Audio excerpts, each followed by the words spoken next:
Welcome back to episode 4 of Get Fresh with Consent. Today we will be covering the topics of social media and the mental health side of things when talking about this. And we have our special guests Chantel and JJ. I'll hand it over to you guys to introduce yourselves a little bit. Hi, my name is JJ. I'm a women's counsellor for the centre. My name is Chantel and I'm also a women's generalist counsellor. Cool. Awesome. Thanks for coming in to talk about these topics. So we'll move on to question 1. So on social media, we have seen a rise in influencers and advocating for mental health. Their efforts to destigmatize mental health issues are awesome. But we also are seeing quite a lot of talk about trauma and complex mental health issues from influencers who are not trained in mental health or they're not trauma informed. For example, many influencers and even actors write books, post or blogs about mental health without the relevant education to provide this content in a trauma-informed and evidence-based way. Can you talk to us a bit about what this looks like and what issues could arise from this? So, there's a difference between, I think, creators online who, share their own mental health experience. And, where that could be encouraging for people to, maybe seek their own kind of support. But I think what we can see a lot as well is, an increasing kind of amount of creators who are sharing, information around trauma and complex mental health issues that without the training and the knowledge and the expertise to do so. So I think, sometimes this can, it can be, an avenue that sometimes can pathologize, what would be seen as a reasonable or understandable way that someone might respond or behave, and that having kind of people think that how they're responding or that something they're experiencing might mean that there's something wrong with them, it can it can be detrimental in some ways as well.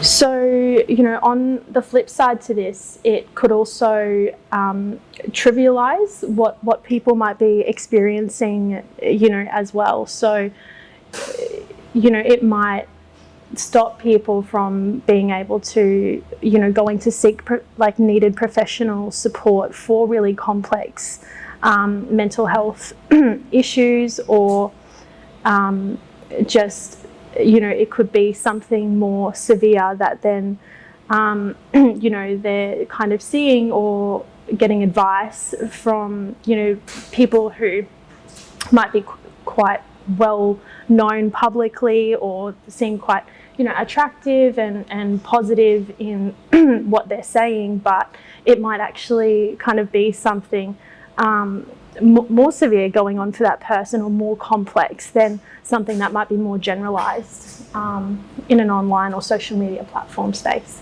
Yeah.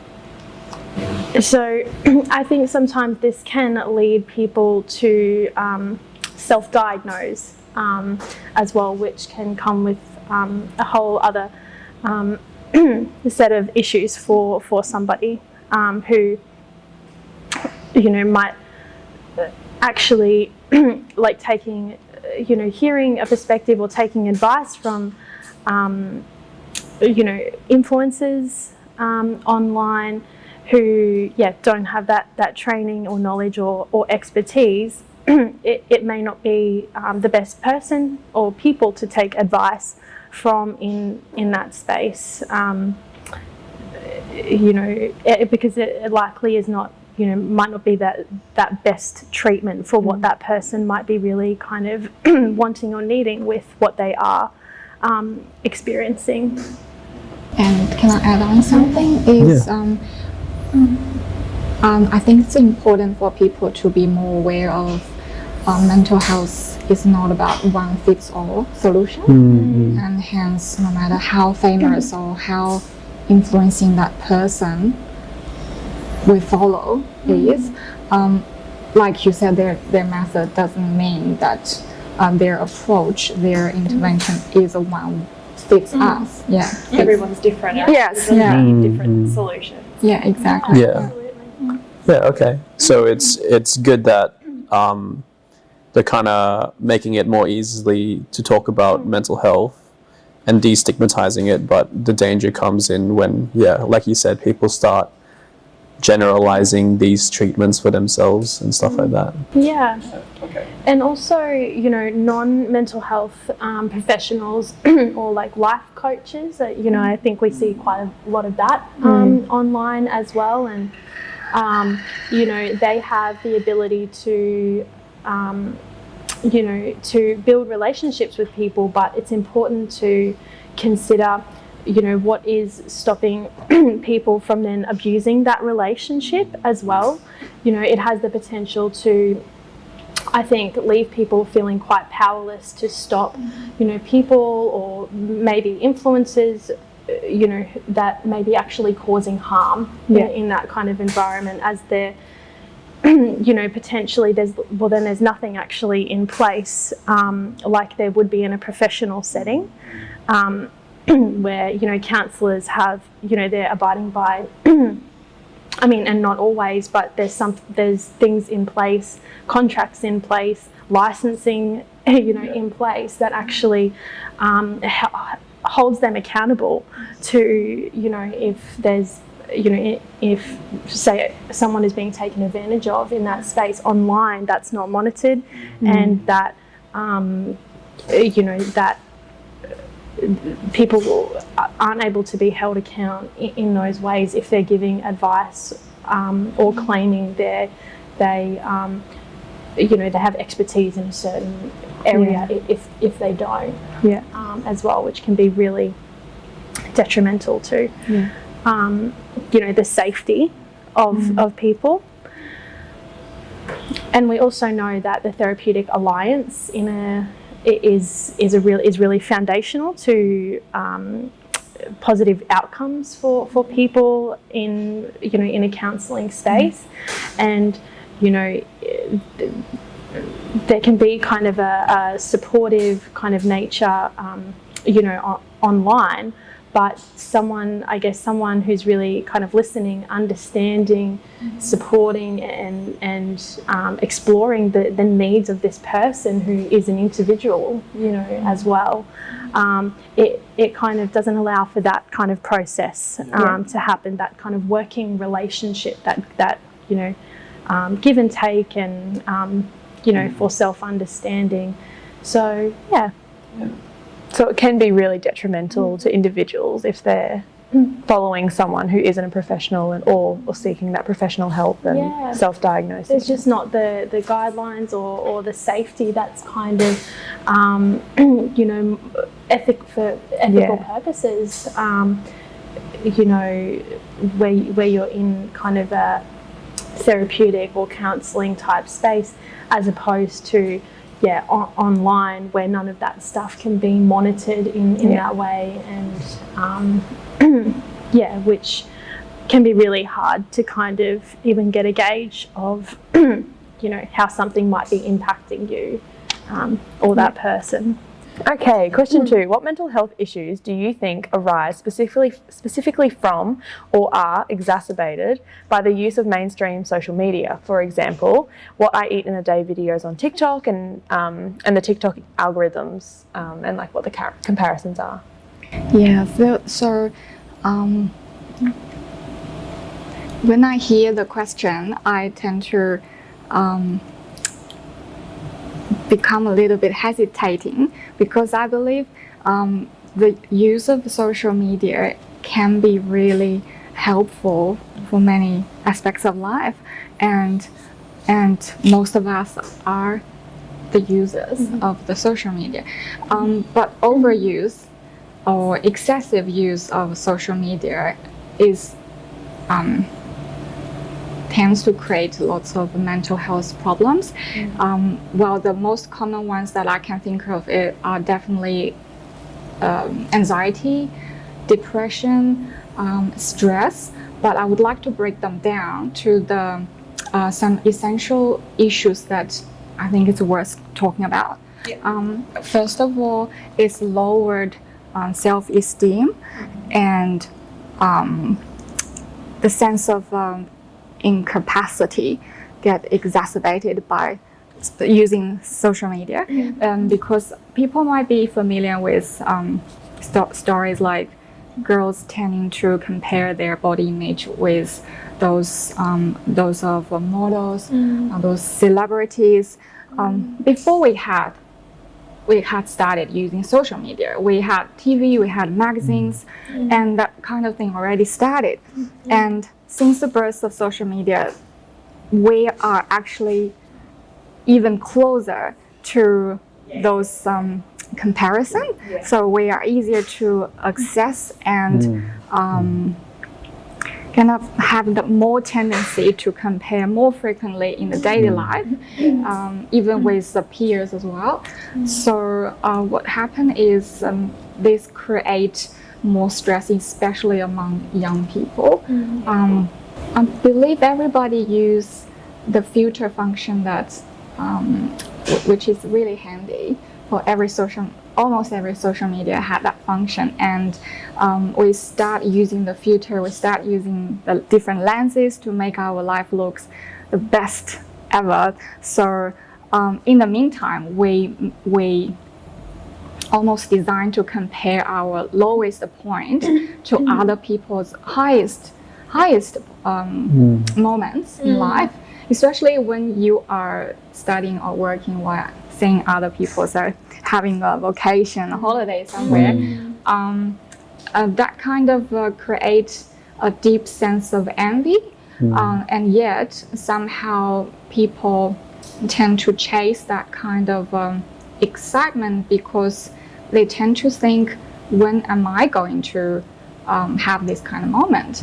And how am I going to show this off to my circles, to my friends, to sort of prove that I'm having the same level of life or appearance or body shape. So by continue doing that, it's actually kind of consuming our energy, and which brings to the next possible point is if you tend to to consume lots of time on social media, you're probably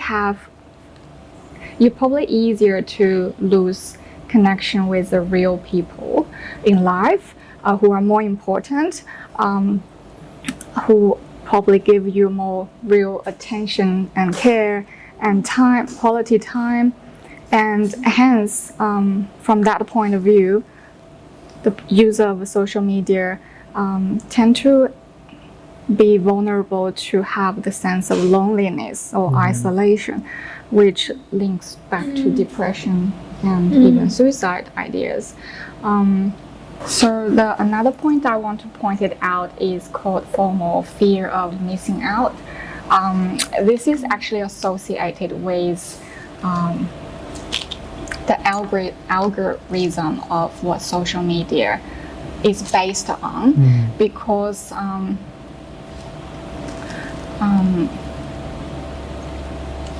so when we start following the influencers, when we start liking the different pages, and social media is actually secretly learning our habits and learning our interests, and hence they are actually pushing more notification of hey, similar page that you might like, or from TikTok you can see that for you column.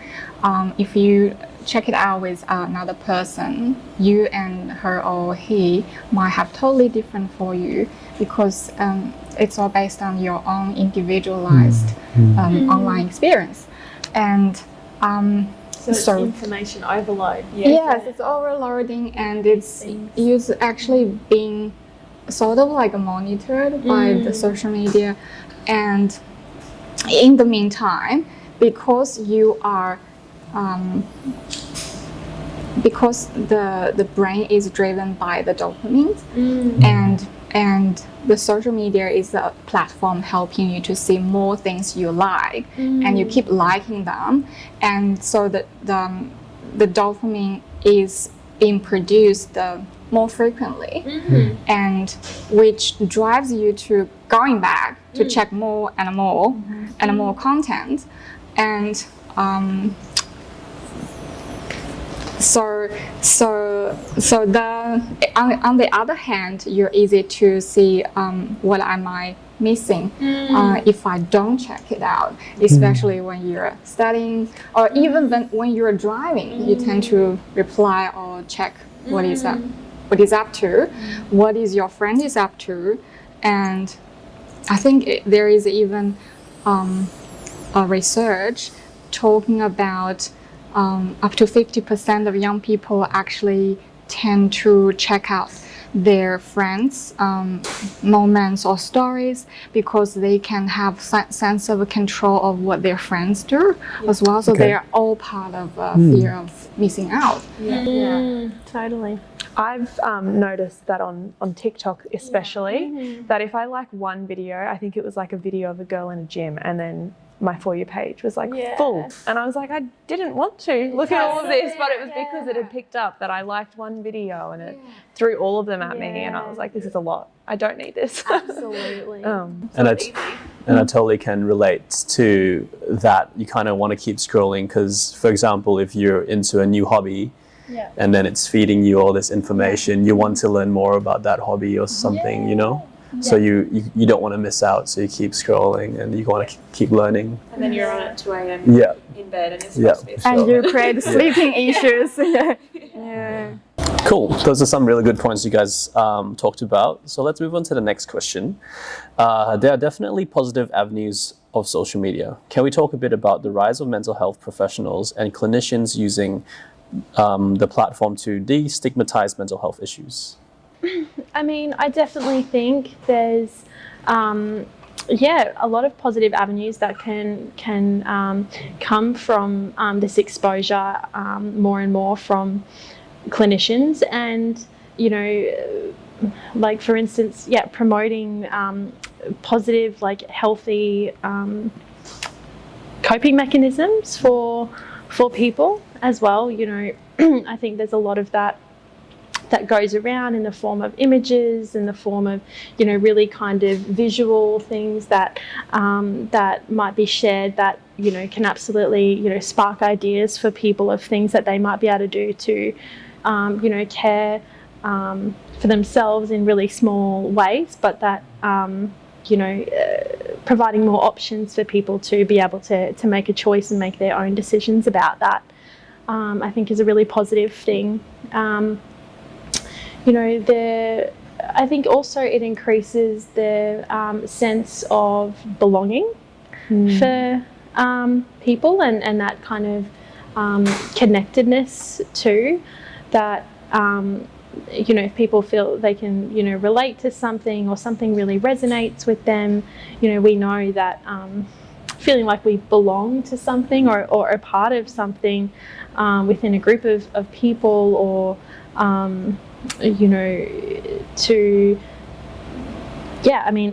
even content that might really resonate with us through Is that kind of like someone who might feel isolated, feeling a certain way, might be depression or something, realizes that someone posting about it, they're not alone in that way? Yeah, totally. Yeah.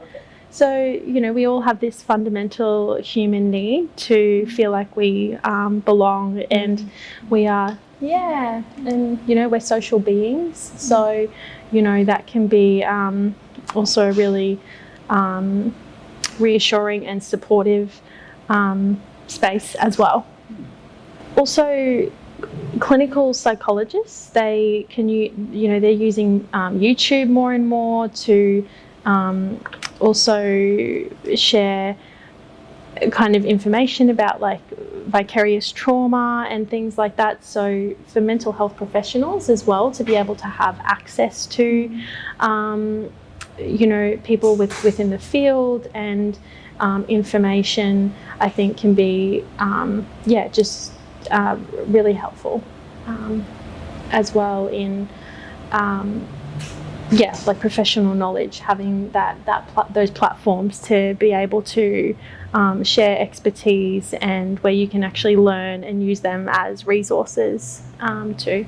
Yeah, I'm related to that because on LinkedIn I do have some connections, like professional networking connections, who tend to post things that their reflections, or whether it is like a metaphor for the peers to start using that, or which is really helpful for me.